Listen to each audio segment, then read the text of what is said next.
Got something from one. Yeah, we all did. Just do this one.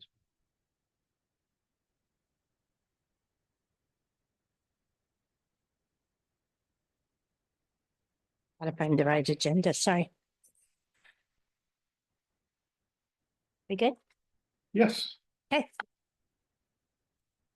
Good morning. This is the regular meeting of the Monterey Peninsula Airport District Board of Directors, January 15th, 2025. We're starting a little late at 8:07 a.m. And if we could have the Pledge of Allegiance, please. And Mr. Pick, would you lead us, please? You want to do roll call first or Sorry, either way? sorry. When I start late, I'm ready to go. I'll have roll call, please, Denise. Director Amati, Present. Director Gagliotti, Here. Director Pick, Here. Director Miller, Here. and Chair Level. Here, thank you. I pledge allegiance to the flag of the United States of America and to the republic for which it stands, one nation, under God, indivisible, with liberty and justice for all. Thank you. Communications. Communications, announcements, informational items from staff. Just one, Madam Chair. I think you all know by now my open disdain, I think you can call it, for social media. I normally do not respond to social media posts. I do not normally pay attention to them because they seem to usually be littered with personal opinions, not based in fact. Usually I never call these out, but this one I felt I had to, and it involves the airport. There was a post in response to a Facebook post on Monterey Crime Watch that indicated that this airport is unsafe and is handling aircraft that are too large for its operation or for its facilities. That is clearly and completely false. And I wanted to make that point clear in public. Oftentimes posts of that nature, particularly on that website, become political vehicles.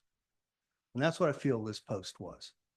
It does not reflect the efforts of my staff, of this board, of this organization, who has made it a point to make this airport as safe as possible. We annually are inspected by the Federal Aviation Administration and Caltrans, and we have never been accused of being unsafe for any reason. I don't appreciate that, and I think you can probably tell I'm a little miffed. That's probably the lightest word I could use about such post. And I felt it appropriate to call that post out in public so that this board and the general public are aware that it is not only false, it is fictitious. Thank you. Was it on Facebook or? Next door. Next door. It was on Facebook, This, Monterey Crime Watch. Yeah. and on next door. Next door as well. I see. Sorry, I do not pay attention to these that often, but when it's called to my attention, I felt this one was appropriate to call out. And you responded in your personal capacity or as I a do representative of the not airport? respond to those. You don't know me well enough to know that I am not a social media fan. I believe that my personal opinions are my personal opinions, and I can share those with those that want to hear, but I do not believe that they need to be broadly broadcast. Sorry, I just meant that this specific post you responded I to. did not. No. Oh, I okay. will not. You're responding in this I'm forum to, responding in this forum. I understand. Yeah. Thank you. Sure. On that item, would you please address, because the correct, we tried to correct that yesterday and the person still argued. Yes. Would you please say that our runway is long enough to accept the planes that come in here? Because that was the specific thing that Without someone question. said like they knew everything about it. Our runway is 7,175 feet in length, capable of handling up to a Boeing 757. The design aircraft for this airport is a Boeing 737 Airbus A321. We clearly are capable of handling every aircraft that operates here today. We've handled aircraft that are much larger than operate here today. So we do not have a deficiency in our runways. We do not have a deficiency in our instrumentation. This airport is well positioned to do the job that it is currently doing and for the future. Thank you. I have one. In December, we were awarded the Carmel Chamber Business Excellence Award in our category. And Denise, did you bring it in? Mike has it.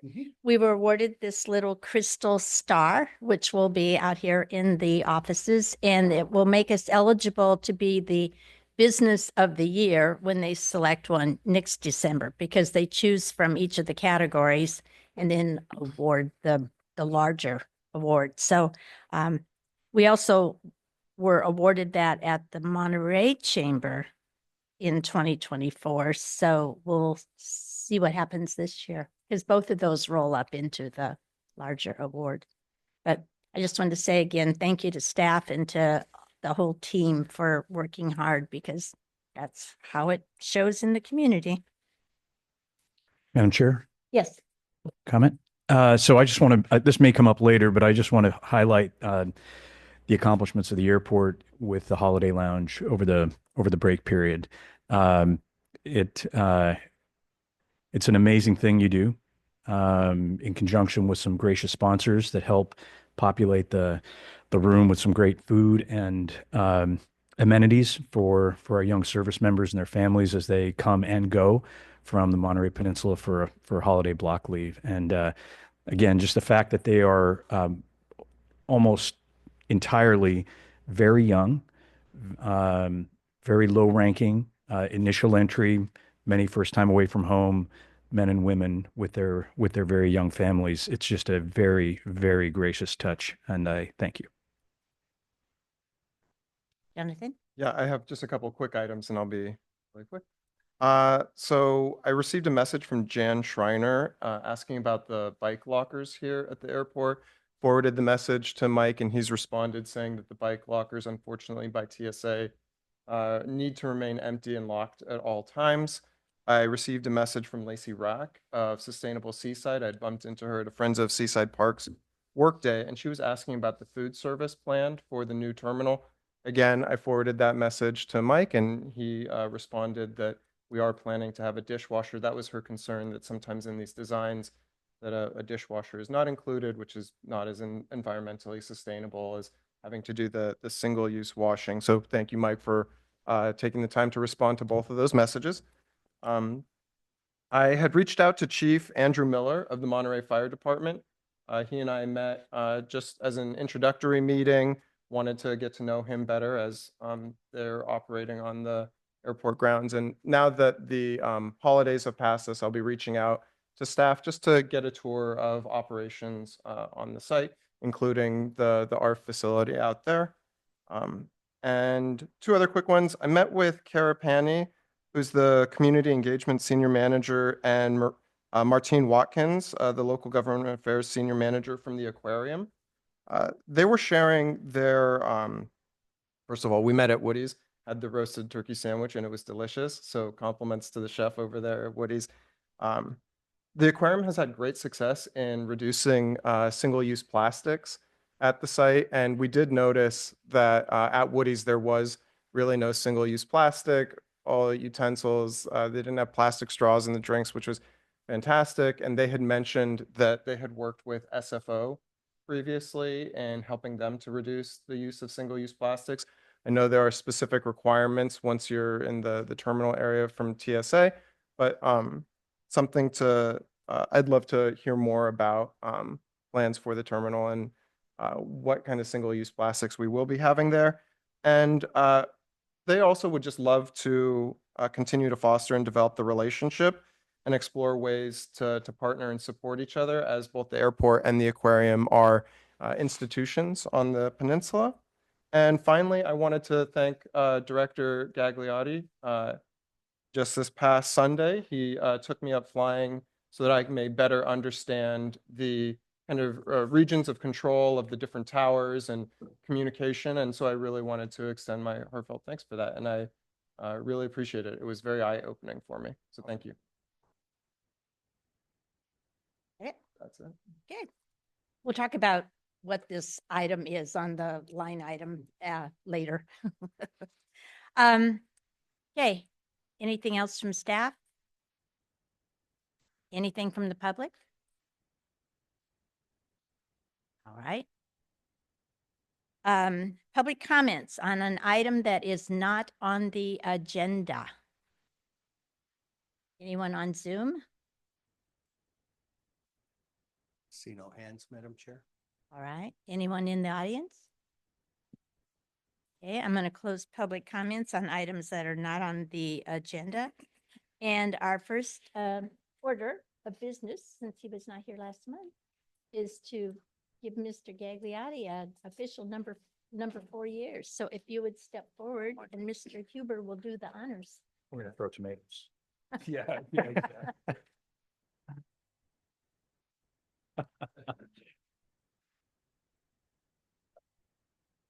Ceremonial. Hmm. Raise your right hand. I state your name. Do solemnly swear. That I will support and defend the Constitution of the United States. And the Constitution of the State of California. Against all enemies, foreign and domestic. And that I will bear true faith and allegiance. To the Constitution of the United States. And the Constitution of the State of California. That I take this obligation freely. Without any mental reservation or purpose of evasion. And that I will well and faithfully. Discharge the duties. On which I am about to. Congratulations. Thank you.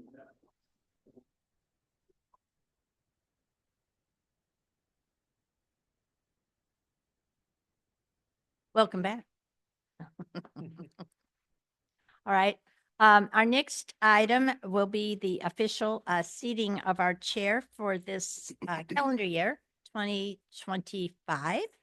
And the person has already been selected, and it is our chair pro tem, Mr. Carl Miller. No one told me.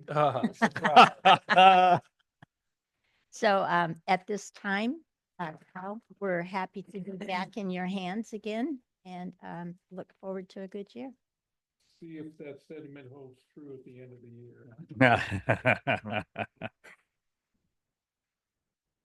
So we're going to switch seats.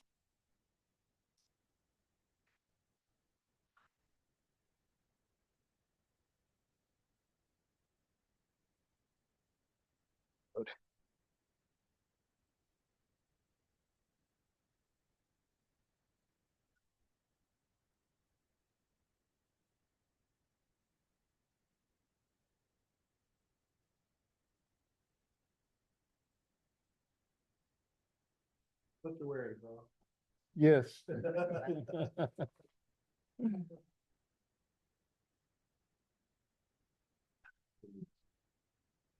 Okay.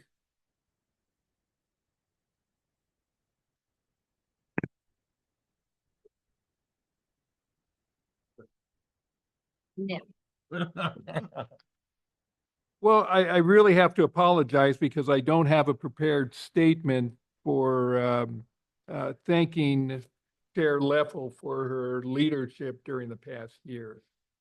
We had certainly a lot going on last year. We've got a lot that's going to be happening this year.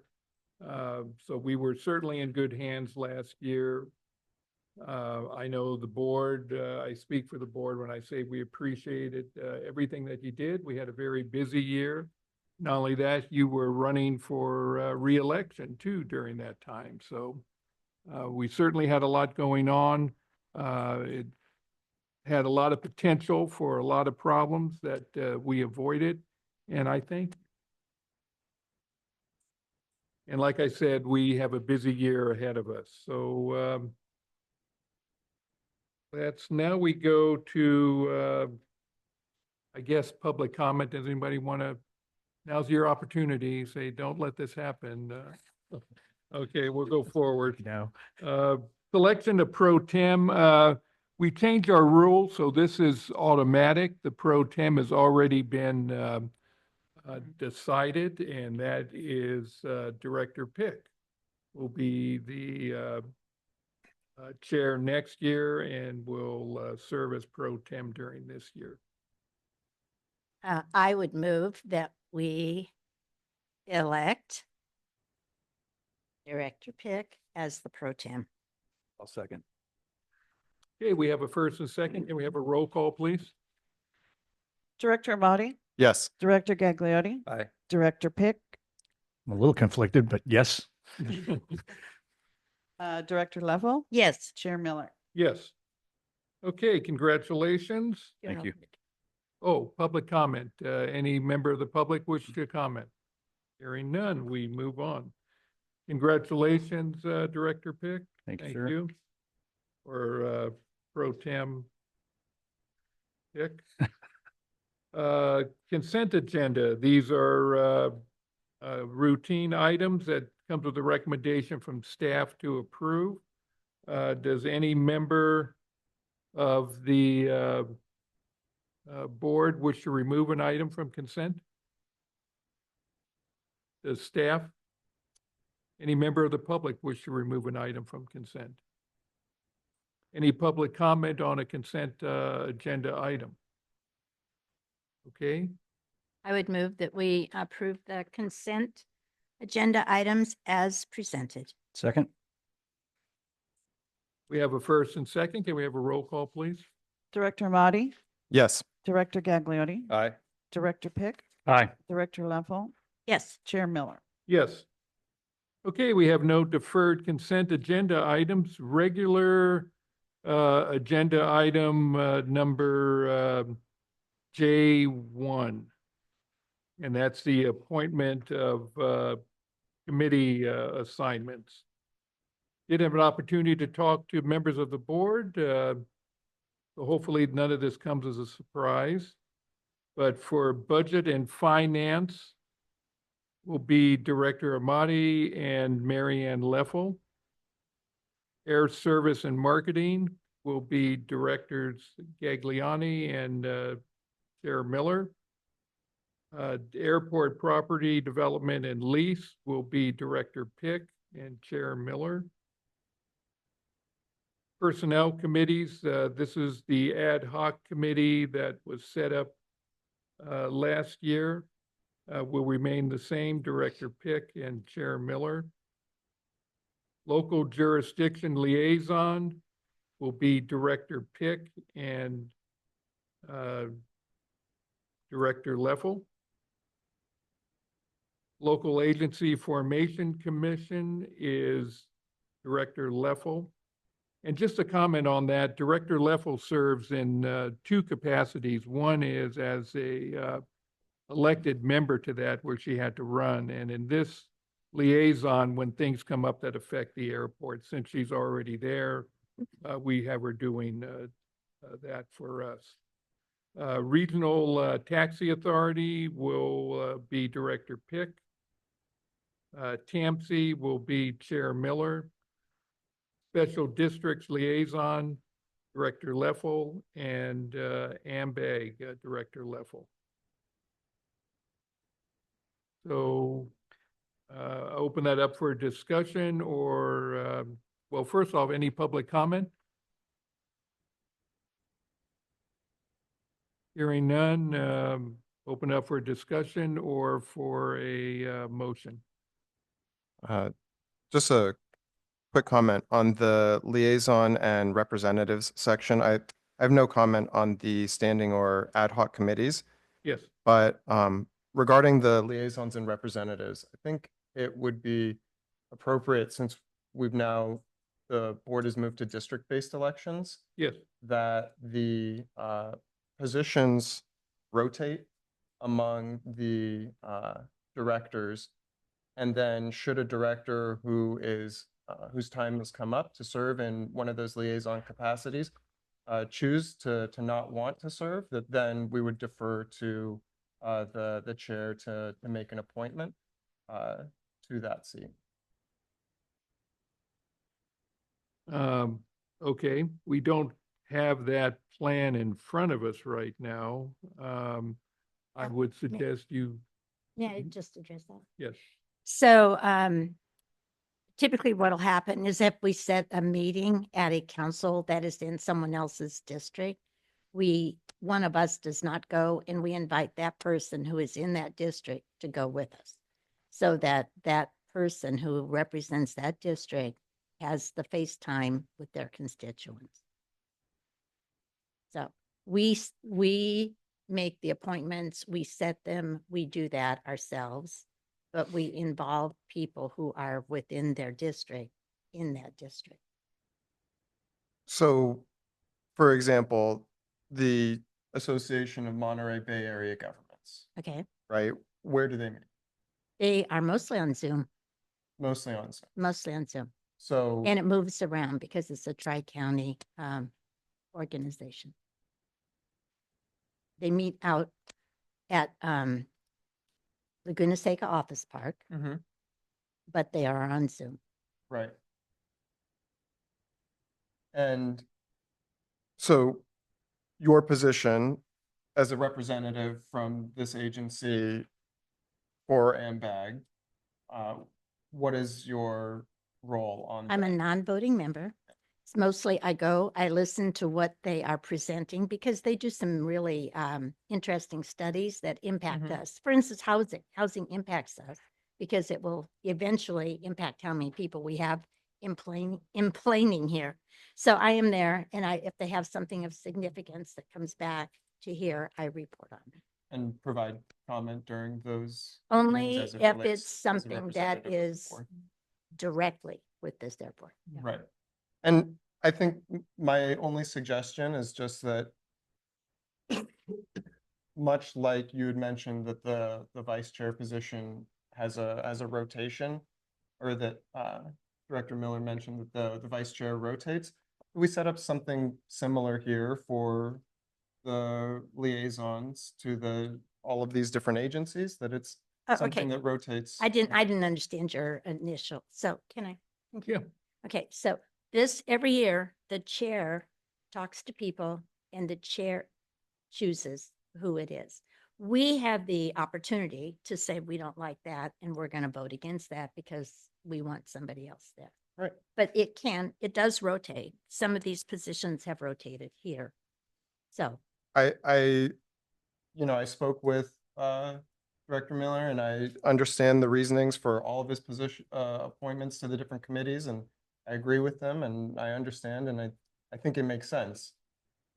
All I'm suggesting is that for the liaisons and representatives, that we remove that as a responsibility of the chair, and that it just be a rotating thing where each member of the board be assigned based on a rotation, that staff could develop an algorithm for how it would rotate every year, and that be the way in which we make those appointments to those so liaisons. and probably the representatives. best thing to do in that case is bring this forward as a future agenda item, make a recommendation, and we'll see if there's a second to move forward on that. Perfect.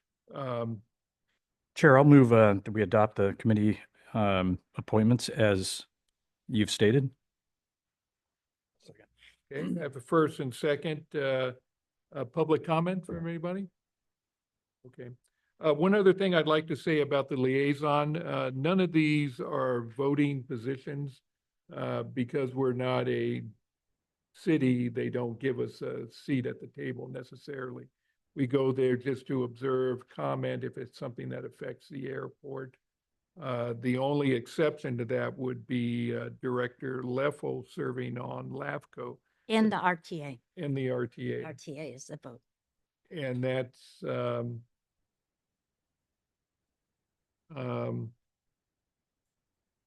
yes, the RTA is a vote that Director Pick is on. But that's because she has run for that separately outside of her, us making any appointments. Understand. Okay. We have a first and second. Can we have roll call, please? Director Amati, Yes. Director Gagliardi, Aye. Director Pick, Aye. Yes. Director Leffel, Yes. Chair Miller. Yes. Okay, very good. We move on to item number 2, future start times for regular board meetings. This was a item suggested by Director Amate. Can you tell us your thoughts on this? Yes, happy to. First, thank you, now Director Leppel, for adding this item to the agenda since I didn't include it in our last board meeting. So thank you for adding this agenda item.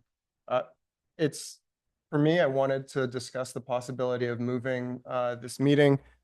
I know that we received public comment on this item, but for me, it's less about accessibility from others and unfortunately accessibility for myself. As I think all of you are aware, I won't be able to attend the February meeting because I'll be over in Iowa working. If the meeting were in the evening, I would be able to attend and would like to attend and participate and represent the district. My job is such that I do have flexibility in my work. However, if a client wants to schedule a meeting, then it's impossible for me to try to move that. It was difficult to come this morning. I wasn't supposed to be up in Sunnyvale this week, but one of our other project managers got pulled away on something, and so I was assigned to head up there for work. And so I am hoping that you all will work with me to find a time, 4 o'clock start time, 5 o'clock start time in the evening, when we would be able to conduct these meetings. That's after my scheduled kind of workday ends, so that we can continue to do this work and that I can hopefully attend every meeting. You're going to be in Iowa? That's right. You'll be able to make it back by 4 o'clock if we have it? I would attend virtually. Oh, okay. I would post Oh, I was thinking- the agenda I in a was public thinking, location. okay. I'm sorry. Yes. That's pretty good timing. Yeah, there are flights from Cedar Rapids to Monterey connecting through Denver, but they don't get back in time No, for we're at the for end that. of the line, that's for sure. Yeah. Okay. Staff, have we an opinion on this or? I obviously serve, as does Scott, at the pleasure of the board. The rest of my staff works from 8 a.m. to 5 p.m. But we would support whatever this board chooses. I would say, however, that in most cases, or in several cases, there are opportunities for daytime meetings at other agencies. So, it's the pleasure of the board, but our preference would certainly be not to look at an evening. Would there be any additional cost to the district if we were to change our times? I know we've done nighttime meetings before. I've been on the board for 18 years, and when I first came on, we experimented with that. We didn't necessarily see a big bump in attendance because of it. The cost would be borne in the case of personal time off, PTO. Salaries are based on 2,080 hours a year. And if we were, we could choose to adjust the office hours to accommodate, but that then makes us not less accessible to the general public. So we would end up with amassing a tranche of personal time off for employees that were here to support board activities. Thank you. Mr. Huber, how about your schedule in accommodating this? Does it matter? I'm flexible. Okay. Okay. Yeah, I'll open it up to public comment right now. If any member of the public wish to comment. How about any member in the audience virtually? Do they wish to comment? If so, raise your hand. Mr. Chair, I see no hands raised. Okay. We did get one written comment. Do we want to read that into the record? We have two of them. Yeah, the custom is when those are received, they're forwarded by email to the board. And then printed copies are available for anybody who's here and anybody in the audience, should anybody wish to have a copy. Copies, I believe Denise put copies at the dais for each one of you. They're not read out loud, but they are entered into as comments that are received. They're put in the minutes. I know we have a copy of them here.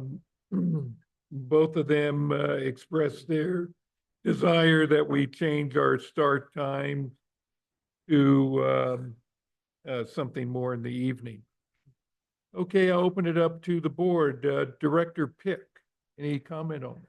Yes, Chair, thank you. First of all, I want to acknowledge that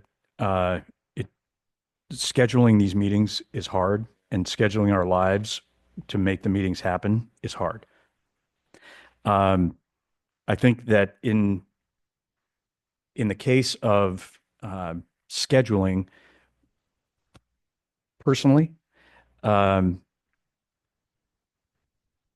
my evenings are actually busier than my mornings. And so individually and personally making a change like that would be more difficult for me than status quo. Looking at in general how the agencies work, I took the opportunity to sort of survey when different public agencies and public bodies are meeting, because it's a fair question and I wanted to know and I didn't know. And it turns out that city councils generally meet in the evening. But we are certainly not the only body that meets during the day. In fact, I found 7 public agencies and boards that meet during the day, including the Board of Soups. And so I think, as I thought through public access to these meetings, and convenience, both personal and general for the board, where I certainly come down is that the morning meetings work well, and I would be an advocate of maintaining what we have. Thanks, Chair. Okay, thank you. Director Gaglione. Yeah, I mean, Dino actually said a lot of the same things, and I also did a review kind of a lot of the public meetings that are here, and there are several actually during the day. And I want to acknowledge that when I first started public service 10 years ago on Planning Commission, overwhelmingly most of the boards were people who were retired and had their own means, and so there was a lot of flexibility in when they could meet, although meetings did generally last longer. And in the last, I say 5 years, the demography has changed, and there's been a lot more. There's younger people that are on boards and they work. I consider myself a worker, not necessarily one of the younger ones, but I share the sentiment, and I understand. And this board actually went through this when I came on 2 years ago, and the time slot that we have now fits the two of us. At the time it was 3 of us that work, and it's the same for me too. Juggling professional, personal, and then public life is extremely difficult, and my evenings are with my personal life and my family harder to reschedule. So with all of that, I mean, I prefer keeping it where it's at. It's been able to kind of manage that, and I have a lot of similar a lot of the similar challenges in that I don't have a lot of control. Well, I know I do have control, but things just come up in my work. I also work and they just change.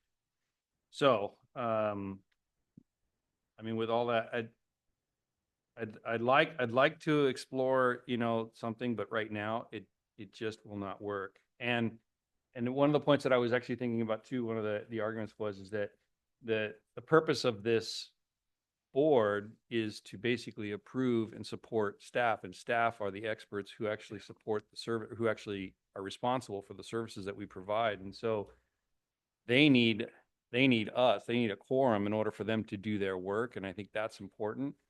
And so it really what drives, I think, this decision is when can the board meet as a quorum so that staff can continue to do their work. And right now, it works. I mean, it works with status quo. So I'm in favor of keeping it as is.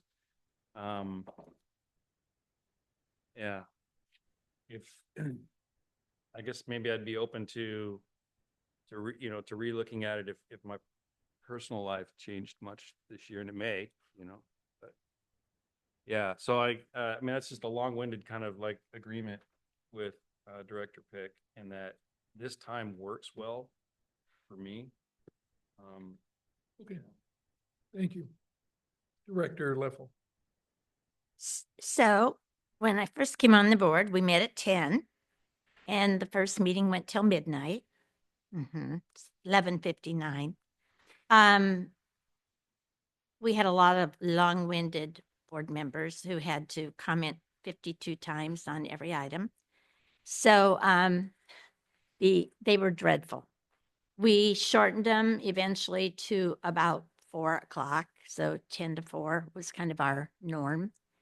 And as the board changed in who was on it, we have been very flexible, I believe, in accommodating the work schedules of at one time 3 members and now 2, because my observation is that many times after our meeting, and we're usually done before noon, that 2 of our members leave here and go get on planes that they are already checked in on and go off to wherever they're working remotely.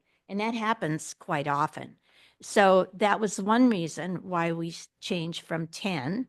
Then we went to 9, and now we're at 8, so that we could get a meeting and get the public's work done so that 2 of our members could go. I also know that Director Pick, because of his international work, has more opportunity to zoom in if we are at a 9 a.m. because usually where he is, it's 6 or 7 p.m. And so he has finished his day wherever he is and has been able to zoom in. And we've had that probably 2 times in the last year. So that's 2 out of 12 meetings. I am retired, and I am willing to meet whenever people can meet. But I believe also that when I look at the other district board meetings and things that go on, that doesn't really seem to matter. It just really matters on the subject matter of who's there, as opposed to let's change it to 4 o'clock and we'll have 50 people in here. I think it's more of if something is very interesting to people. We do not have residents. So a lot of what goes on with city councils and things involve things that involve residents and their needs. Because we do not have that, we cater to residents, but in a different capacity, in a service capacity. I believe that the 8 a.m. is working. I know, Jonathan, when you first were selected by your group to run, that it was that you and I talked about your timing and with your work and would you be able to attend? And you had mentioned to me you had one contract that was ending near the end of the year and that you felt very comfortable that you'd be able to make the meetings in this coming year. So with that, I'm comfortable leaving it.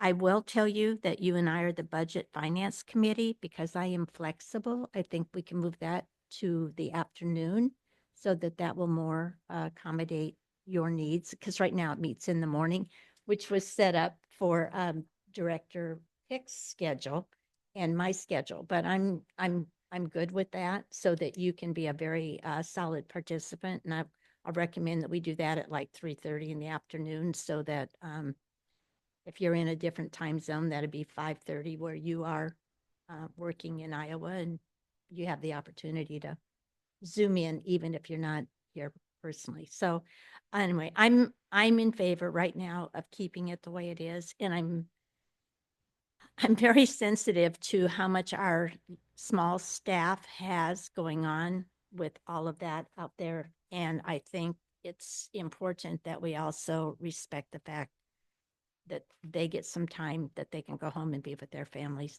And I'm here a lot of times and I see a lot of them here at 5 or 6, but I know they're wrapping up their day and they're moving on. So I'm in favor of keeping it the same. Okay. It also, one more thing, it does give us the opportunity that then if we have something that we need to go to interact with another board, one of the city councils, or do something, who do meet in the evening, it gives us the opportunity that we don't have a conflict. Or if one of them wants to come and address us, then we're wide open with the time. So I'm in favor of keeping it. Well, for me, it, besides our own personal needs, the most compelling reason to change would be to increase public outreach and involvement with the community. I can't tell you, like when I first came on the board some 18 years ago, we did experiment with night meetings. We didn't necessarily see a big increase. When we've had an issue of importance, we seem to have no problem filling the meeting room here when things are coming up from the community, and we have really reached out with allowing virtual meetings and accommodating their ability to address us virtually. So absent some big changes, I wouldn't support it. Now you can make a motion for us to vote on this, but I don't know if you have the votes, Jonathan. It's not an action item. Yeah, it's just discussion. Okay, my mistake. I thought, well, that's a good one to ask our legal counsel. Could a motion be made to change this? Yeah, I believe it has been agendized sufficiently. If someone did want to make a motion, I don't think that would be inappropriate. I think that would be in compliance with the spirit of the Brown Act and the noticing requirements. I agree. The requirements are you have to identify the item on an agenda sufficient so that a member of the public who may want to address the board will have sufficient notice. I think you've got an explanation that's I think sufficient here. Okay. I don't want to make a motion. I do want to just respond to a couple of things Sure, please. that had been shared. Director Leffel brought up the fact that we had met. Well, first there was something you said that I was selected to run for the seat by a group. I don't know where you heard that. That is not accurate. I had met with a woman who was interested in me running for office, and there were a number of different positions that were up for election. I said no, I wasn't interested, and then upon thinking about my experience and my work experience, that this would be a seat that I would be able to provide value. So I decided to run. I was not selected to run for this by a group. When prior to me taking this seat, but after the election, I met with Director LaPierre, and I did bring up the concern that I had for staff in meeting in the evenings. And I believe your response to me was very similar to what you said today, where the staff will do whatever is the desire of the board. I had suggested, I think somewhat like you had shared, and you said, you know what, Jonathan, that's not the business of the board, that the board makes the decision and you figure it out yourself if how to make it work. That was your response to me. And yes, we did meet during the campaign, and you had asked me very directly why I hadn't applied for the open position. And I mentioned that I had ongoing client commitments through the end of the year from the time when Director Sani had resigned until essentially this seating, and those committee meetings are wrapping up. It's true that that project is going to be running out. However, like I shared, there are times I don't have the same amount of flexibility that I think some of the other members have in terms of schedule. And February, I'm not going to be able to attend, and that wasn't something that I had anticipated. That was something that came up.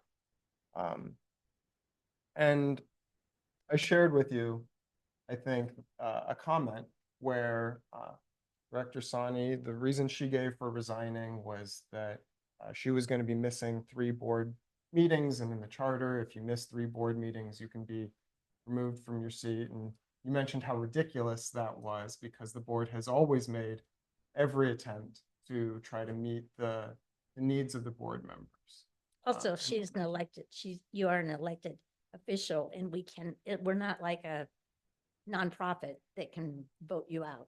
You are elected by people. So that's why it was Her reasoning ridiculous, was yes. ridiculous, yes, but you did mention at the time that that the board makes every reasonable attempt to try to meet the schedules of directors. So Case in point, those 2. right, but apparently not this one. Yeah. So You make it for 2 or you make it for 1, John. no, I understand. I hear that they have personal conflicts in their lives that would make it difficult to attend meetings in the evenings, and that maybe if Director Gagliotti, I think you said if your personal life changes, then this could potentially change. So maybe we'll readdress it at that time. Okay. Well, thank you for the discussion. It's always good to review these things. Okay. Item number 3, a presentation update to structure damage from the extreme weather events of December 14th of last year.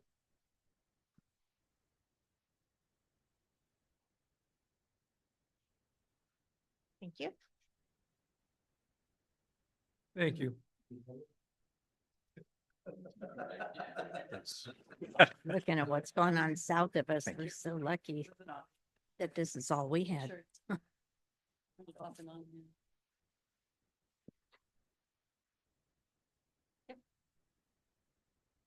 it on? Try again. You're not gonna hear it, it's only gonna be heard externally.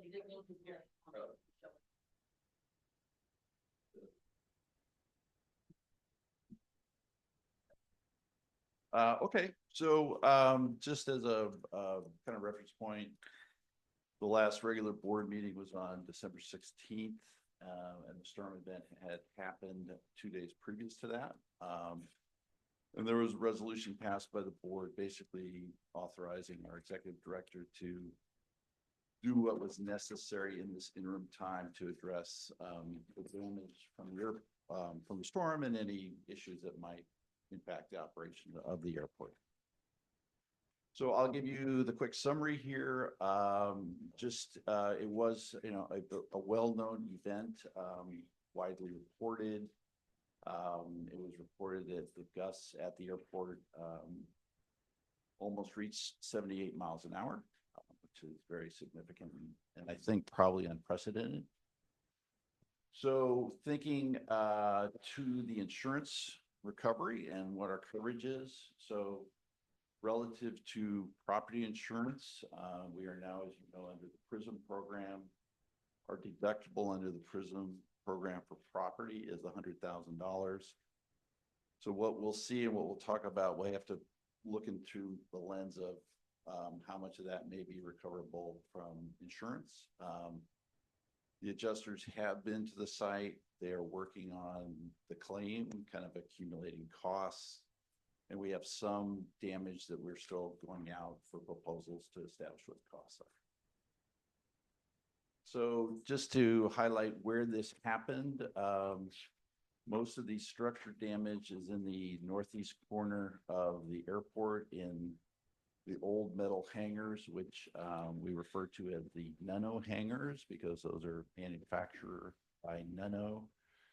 And there was also some damage to some of the hangars that are small hangars that these are all GA hangars that were porta ports. And so those are the ones designated by the Ps. So the most kind of dramatic and significant one was Hangar 103. And this is, the picture was taken while the existing tenant's aircraft was in the facility. This is after the aircraft was moved out of the facility. And this is the view from Airport Road, which is off airport and kind of the backside. So you can see that this structure basically flew off the airport. And then this perspective is from Portuguese Hall. And so you'll see a little later on, there's some debris and damage to Portuguese Hall. So we had Frank Lee, who does our engineering work at the airport, come out and give us a report. And his recommendation on this hangar was to demolish and replace. So that's pretty straightforward. Hangar 102, the Nano Hangar 102 is immediately to the left of the hangar that we just looked at. Again, the damage here is pretty extensive. This tenant has relocated to another hangar on the airport. And again, Frank Lee's recommendation is to demolish and replace that hangar.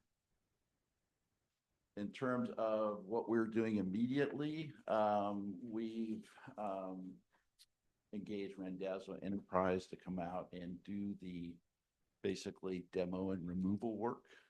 So they're going to they're going to remove the debris from the middle hangar. They're also going to go over to some of the damage that kind of flew into Portuguese Hall, which you'll see that later, and they'll take that away. And then they'll demo and remove the hangar next door, which is styled building 1184. There's also potential for asbestos in these old metal hangars. And so they'll make sure that that's been surveyed and dealt with appropriately. So this contract has been let and executed by Mike, and they will schedule this as soon as they can. The next hangar that was damaged was, again, another Nano hangar. This is Hangar 104. This is currently used by MPAD to store various maintenance equipment. Again, the damage report was done by Frank.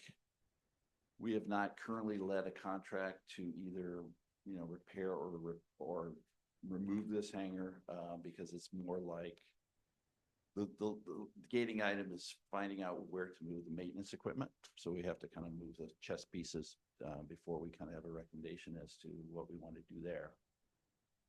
There was some other minor damage. This is one of the key hangars just down from the maintenance hangar. You can see a couple of side panels came off. There were some of these other Nano hangars kind of further away to the west of the other hangars that were more damaged. Some doors that were kind of like off kilter, off track, and I think we're probably going to be able to repair those. There was also damage on some of the perimeter fencing, kind of in the corner of where the Fenton and Keller building is. Some of this perimeter fencing was damaged by falling trees. And over by the Monterey Jet Center, right down there on the Navy course, you can see kind of where that little arrow is. There was a tree that fell and kind of damaged the perimeter fencing there. On the north side of the airport, on the outside storage area, there was a large tree that was kind of leaning before the storm, and it's now toppled over and kind of blocked one of the not public access road, but one of the kind of dirt roads that we use to access certain areas of the north side of the airport. Relative to Portuguese Hall, since that is off airport, that's a liability claim as opposed to a property claim. So confirmed by our carrier that it is, because it is an act of God, their insurance would cover the liability. So we're not liable, even though it was our hangar, it's not our liability. And I met with them and I've advised them to contact their insurance carrier and file a claim. I'm sure that their carrier will contact our carrier, and I've made him aware of that as well. Just to do a quick on the Portuguese Hall. So this is what it looks like normally. This is some of the debris that flew over from the airport. This fence is probably 100 feet, if not maybe 150 feet from the airport. And the debris fell over so hard that it basically knocked over this iron fence. And there's some more pictures of some of the damage there. So you can see some of the roof shingles came off, and I think the roof got some kind of like a roof rash from our debris skirting across their roof. But again, this is their claim to pursue, and we're not liable there. And that's where we are. Any questions? I'm sure we have a bunch. First off, how does your family do with the fires in Southern California? Everything okay? Well, thank you for asking. My parents' home burned to the ground, along with thousands of others. They are fortunate to, my father was a veteran, served in the Korean War, and he's fortunate to have USAA as insurance. And USAA has been very quick, very responsive. They actually told my sister, who's handling things, that they would write a check for the policy limit sight unseen. And that's probably like check is kind of like in hand. They got out, which is good because they're elder, very elderly and not able-bodied. But they are one of thousands. Oh, wow. Well, our sympathies. Sorry for their loss. Thank you for asking. With that, public comment. Any member of the public wishing to comment on this? Anybody in the audience, virtually? No hands. Just signify by raising your hand online. Mr. Chair, there are no hands raised. Okay. Let's start at this other end. Director Amati, do you have any questions? I did have a quick question. So when I was driving up Airport Road over the weekend, I did notice what I think looked like some of the debris from the hangars that's on the side of the road there off of Airport. Is that our debris or? Yes, that is our debris, and that's what Randazzo will remove. Perfect. Yeah, we're just, they got a busy schedule, but we're in their queue. Okay. And then to be clear, in the December meeting, there was an emergency resolution that we passed. That was all the action that was required in order to give you authority to do that work, right? Correct. That's all I had. Okay, thank you. Director Leffel. No, thank you for the report. And I'd seen some of the photos, but I hadn't seen all of this. It's crazy. Yeah. I obviously was not here, so I'm very happy that I wasn't. Uh, um, yeah, it's a tragedy, not like a tragedy that's happened south of us, but it was a tragedy and it's impacting a lot of people. And I did just want to address the fact that the planes and the contents that were inside the hangars are the responsibility of whoever was renting that hangar. Is that correct? That's absolutely correct. So that is their insurance company and not ours. Absolutely. Okay. Thank you. Thank you. Director Gaglione. No, I don't have any questions. We kind of chatted about this in finance, so thank you. Thank you, Director Pick. I'm good. Thanks for the presentation. Couple quick questions. So act of God, I guess I'm looking to the lawyer in the room. Yeah. We have no responsibility. That includes the Portuguese Hall, right? Well, yeah, so this is, as you can imagine from all the tornadoes that happen frequently in the south, this has been, these events are well defined, acts of God is well defined. And in the vast majority of cases, you are not responsible if wind comes up sufficient to tear a building apart. Wherever it goes, it goes. And you're not necessarily responsible for the damage it may cause, as the wind blows it somewhere else. Now, that isn't to say that their insurance may not try and subrogate against ours, and they may make some deal in the background, but that won't affect you or your coverage. It just may be something they do as an accommodation for for another company. Mhm. But shouldn't raise any issues for you. Okay. And was this just high winds or did it actually develop into a funnel cloud or a tornado or a mini tornado or something? Because when you look at damage, it's so selective. What, are you our weather expert? I don't know, but having lived in the Midwest, having lived in the Midwest, it looks very much like a funnel. Okay, But it's never been defined as that. The National Weather Service did not declare that as they did north of us. yeah, because in Scotts Valley, Scotts they Valley was actually definitely- had those. Yeah, but the damage pattern from living in the Midwest as Director Leffel would certainly be able to attest. Certainly looks like there was a funnel there. This was one of our older hangars that completely fell apart. Yeah. How the other older hangars look? Well, it's interesting, of those three nano hangars, where the middle one was completely taken away and the one on the left was damaged. We actually have the nano hangar to the right of it, which is a newer vintage, judging by what's inscribed in the concrete. It says 1979. That was fine. So,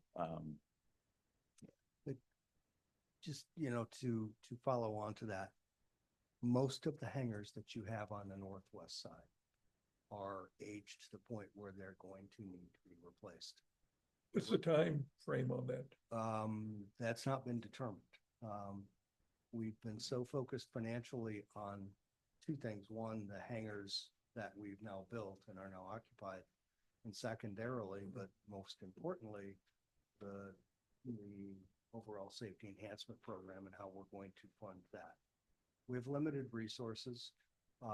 The opportunity to build more brand new general aviation hangars is there, but it will be at your dollar. We were able to get the infrastructure for the new hangars paid for through a federal grant simply because we had to relocate them for the terminal building. That was a requirement of the master plan. So they became eligible. This project, if you were able to get it eligible, it would be a very, very low priority, probably not funded. So you need to think along the lines of, you're going to pay for this. And when do you want to do that? We've been hesitant to do that simply to keep our excuse the vernacular, keep our powder dry financially for the terminal building and to ensure that we were in good financial stead to do that. And we are. Could you take on a project of this nature? You're probably looking at, you know, inclusive of infrastructure, probably 15 to $20 million. You could take that on. It's just a matter of timing. But at some point, you have another choice, and then that would be to demolish the other hangars over here at some point. How many hangars are we talking about of the older style that? 54. So you could not replace them. You could demolish and not replace and displace tenants. Not recommending that, but it is an option for the board to consider at some point in the future. But you're looking at 10 to $15 million, you know, likelihood, rough numbers, to replace those in kind at a new location. Do we have a wait list of people waiting to get hangars? We are full and we have a wait list. So to max out replacing the old hangars and doing the wait list, how many hangars do you think we're talking about? Oh, you have 54 hangars over there, 5, well, if you count the 3 that are now red tagged, 8 are off of that number if you didn't replace those. But you've got a fair amount of hangars over there. Upper 40s, low 50s tenants that would need to be relocated somewhere. And how many are on a wait list right now? Do we know? The exact number, no. But it is on the website now. And it's easily in the 20s, probably 30. Okay, well, it's good that we, you know, still have interest in small general aviation presence here. I know you've said it, Mark, but what's the total amount loss that we're looking at? Well, we're still accumulating those numbers. So if we were to just basically remove and repair, that's the number that we're developing. Our deductible is 100,000. So my best guess is it's going to be certainly less than that number. Yeah, 100,000 probably. Yeah. The estimates. It's funny how that works out. Estimates for removal or the cost for removal is what did Randazzo quote us? Yes, but that was just for the 2 structures, Yeah, but we that's the need 2 quotes for the structures. perimeter fencing, and then also whatever that, you know, tree removal damage was.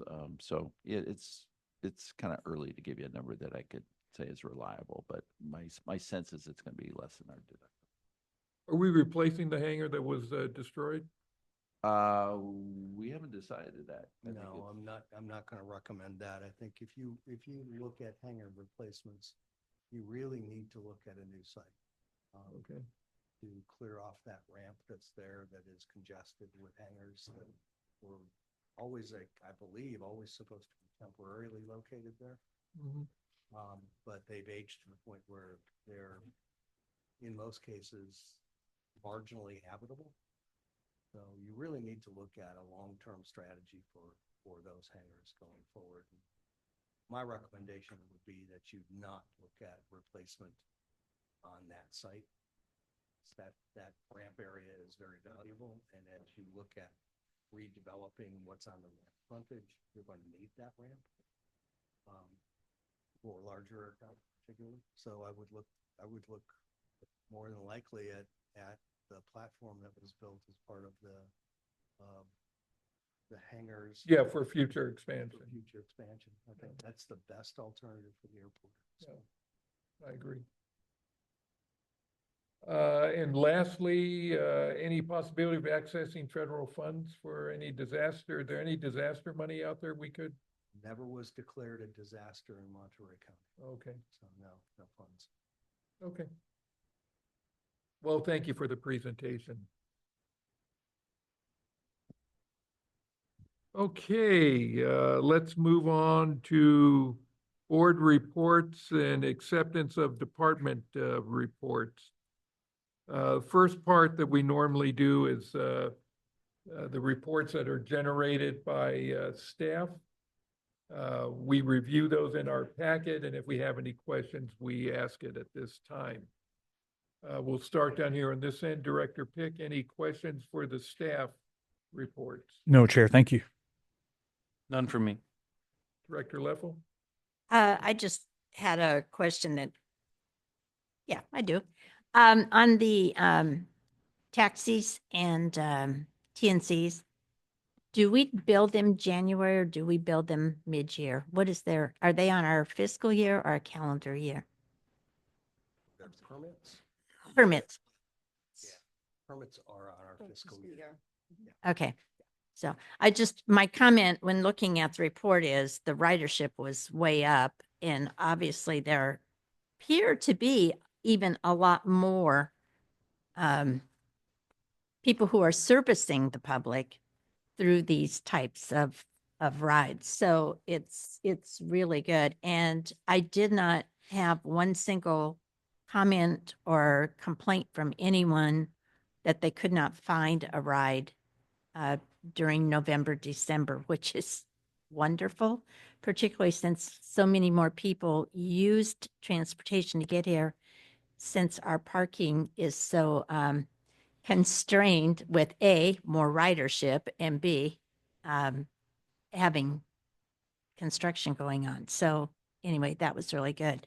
I did want to address something that came up in air service, and that was the we had a member from the public who came in who was a little agitated because there were parking spaces that were blocked off out here. I can't remember how many, 12 or something.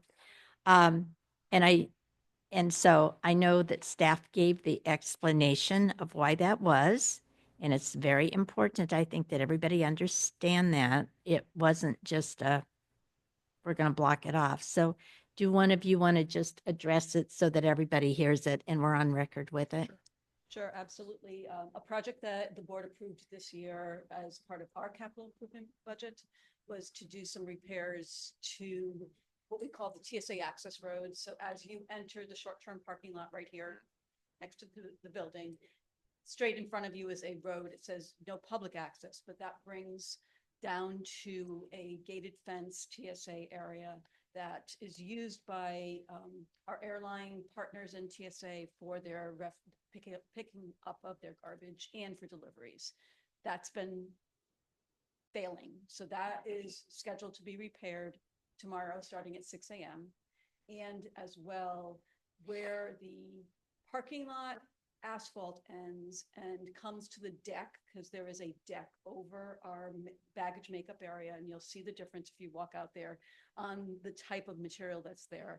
Where the two meet, the asphalt is pulling up and is a trip hazard, has a number of cracks in it. So that will be repaired with this project as well. So that is what we're getting ready to do. We needed to block off all those spaces to allow the access to the contractors at 6 a.m. tomorrow morning to be able to make repairs that were approved in our capital budget.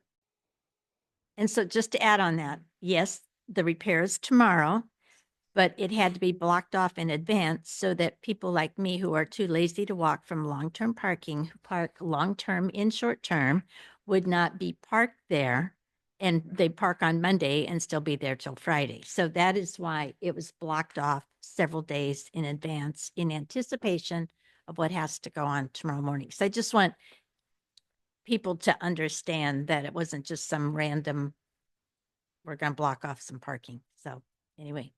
And again, we chose January because it is our quiet month. You know, we've gotten through the holidays. This was approved. We've had the contract in place for a while, but we really do try to strategically plan it when it will have the least impact to our passengers. Perfect. Thank you. That seems to be our Achilles heel, because I know since I've been on the board, a number of times we've had to address that overlay. This one's different, Carl, from what we've done before. This is not the deck. This is not the poly surface that's over the deck. That is not being touched. That is fine. It is where the asphalt meets that. It's the asphalt component of it. And you'll notice if you walk out and you'll see it's pulled apart, the seams have pulled away from each other.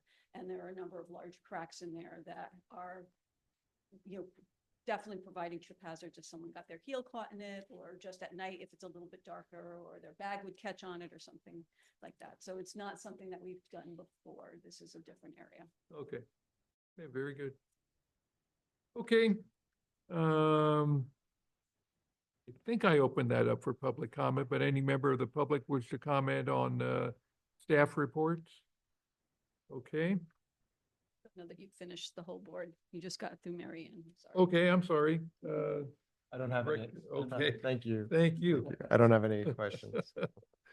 Very good. Let's go on to board reports. Let's start with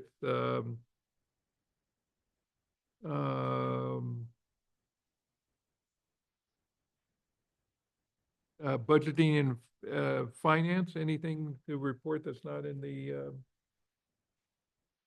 minutes? We don't have minutes for that. Well, you don't. because We met too late for it to get into the Hmm. package, so it'll be in for next month. But we had actually a very quick meeting. The numbers that we reviewed were November, and they're in here. You can see them, and they were excellent. Yeah. So Mhm. November was a banner month. Claimants are up, load factors are high. Hmm. We did talk about diversions, I guess. And there was a member of the public who contended that we have so many diversions. And I think that we all have to be aware of that we are on the coast and that there were many airports that were closed down. San Diego was closed down for about 36 hours completely. And staff can speak to this, but would you like to talk about the fact that since we're part of the national transportation system, we also accept diversions, and we did? Absolutely. There was a period of time, about 3 days, where San Francisco Bay Area, and inclusive of San Jose, was having significant fog issues. And for whatever climatic reason, we had clear and sunny skies. So we saw some diversions out of SFO and out of San Jose. That arrived here. As a matter of fact, we had one from Monterrey, Mexico, Monterrey to Monterrey. So That's confusing. yeah, it is. Luckily, no one got off the aircraft. But we do accept, and we are part of the national transportation system, so we are obligated to accept diversions. And we did so openly. We see those on occasion, just as we sometimes lose aircraft to other communities because of our conditions. They divert to other airports. We sometimes see them coming the other way too. And particularly this winter has been more us receiving than us sharing. Yeah, we've had a really clear winter. Yeah, it's Very been a clear great winter. winter for us so far. Yeah. The Monterey, Mexico flight, was that a commercial flight or? Yeah, it was. It was a United Airlines flight. Why would they divert to a non-international airport? How would do that? customs? They did not. As long as they don't get off of the airplane, they don't have to They worry didn't about decline. customs. Okay, And they did not. So they stayed on the aircraft. They were here for probably maybe an hour or two at most, and then they got clearance to go back to San Francisco. So it's completion of their flight. go ahead. Do you mind if I follow? No. So just really quickly, it sounded like you were saying that we accept those flights, but it's not up to us, right? Air traffic control directs them here and they land, and that's Yeah. outside of our And purview. that's well said. We can't say no Right. to aircraft on a diversion. We wouldn't want to, because when they divert, it's usually because of fuel and the lack thereof. So we certainly don't want to say no, but we can't say no. Right. Okay, thank you. That was the only clarification. Sounds like you are the weatherman. Yeah. I did not move to Tennessee as Lisa.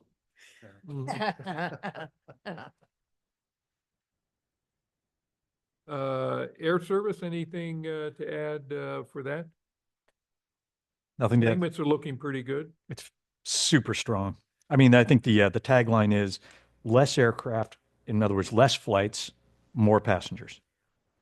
I'll tell you that the preliminary numbers for calendar year 2024 look like we had just over 308,000 employees. 308.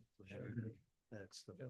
that's first time in 3 decades that we. Yeah, since I've been on the board, that's the highest number we've had. And, our capacity with the airlines continues. They're not pulling back, the exception of Dallas, which we're working on. But our numbers continue to be strong.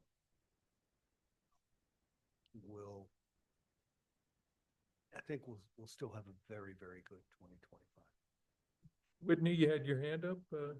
Oh, okay, I misunderstood. I thought, yes. I did have just a quick question. Did we see numbers on those Sun Country flights that were coming in from Minneapolis? How well were those flights utilized? During those months that they flew, they were in our report of what the percent of. Right. And those have enplanements were. already ended, so. Yeah, those ended in October or November 4th. It ended November 4th. Got it. It performed marginally well. Probably not well enough for them to return, but we don't know that for sure. But the dynamics of that market are interesting because it's certainly not one of our top 10, certainly not one of our top 20. But we're able to mine that market with the help of Sun Country and open it up to the community. And I think in the long term,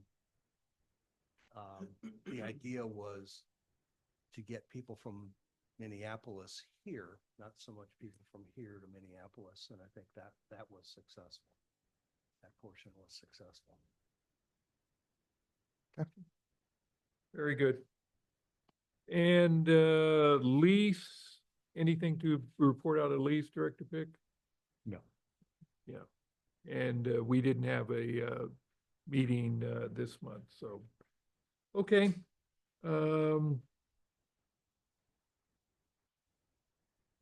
Personnel, we'll talk about that during close. No local jurisdiction liaison meetings. Anything to report out of LAFCO?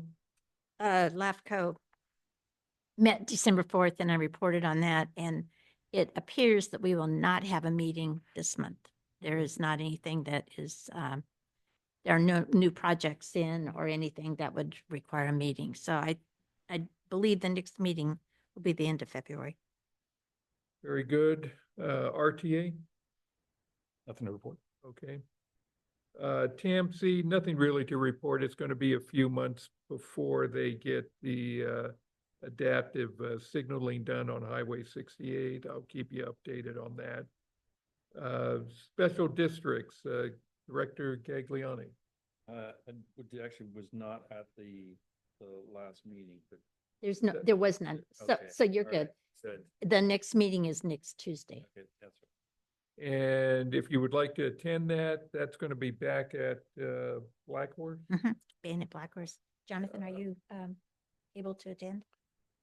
Next Tuesday, what time?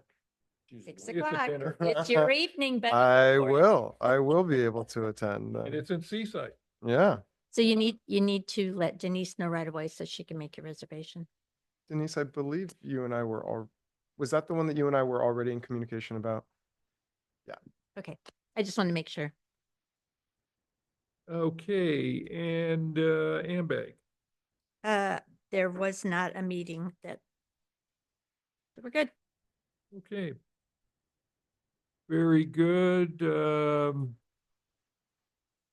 Board members of conferences, so nothing to report there. We do have a conference coming up at the beginning of the month, the SWAHI conference. How many of the board members are going to be attending that? Yes. I'll be attending. Yes. So 4 out of 5. Okay, that's pretty good. And then we'll have some staff attending too. We usually do. Closed session. I'm sorry, Director Miller, before we move on, was this at the beginning when I was giving report, you had mentioned that maybe that wasn't the appropriate time for those communication items and that there was a different part on the agenda? Is this where, Well, we've never done what you did before because we all interact with the public and we don't normally report on it. So I thought maybe we can just discuss how we're going to do that. Because we're not like a council where we all come and talk about who we talk to. We do talk about what we attended officially, Mhm. that we're paid to be there. Yeah. Basically, but not chance and circumstance of running into somebody and having a conversation. So I was only reporting out on the things that I thought maybe would be of yeah, interest no, to I other understood. members of the, so moving forward, or if there are things that, I feel like would be of interest to other board members, is that the time where I did make that Yeah, report Mr. appropriate? Huber. I think the time to do that would be, wait a minute, you asked, was it appropriate when you asked before, or when would it be appropriate? That is the question. I think when it would be appropriate is discussion of future agenda items, because it couldn't be something that would happen today. If I understand it correctly, it would be something that would happen in a future event, correct? No, it was just a report out of meetings that we had. Okay. It's probably appropriate where he did it. Yeah, I'm sorry, I thought you were talking about the future one. Yes, I think that is appropriate there. Okay, perfect. I know that in some public meetings, certainly in Arizona, they do ex parte, and that's usually when they do it. Okay, and sure I opened it up to the public, but if I didn't, now's your opportunity to talk about the board reports. Nobody here in the audience? Anybody in the virtual audience? Raise your hand if you want to comment. Mr. Chair? Okay. Why don't we go ahead and take a 5-minute break and we'll come back to closed session. All right. Okay, we are back into open session at 10:38. We have nothing to report from closed session, no action taken. And we lost Director Pick at 10:37. So all other members of the board are present. We are now going to, don't help me, Future agenda. pending request for future agenda items.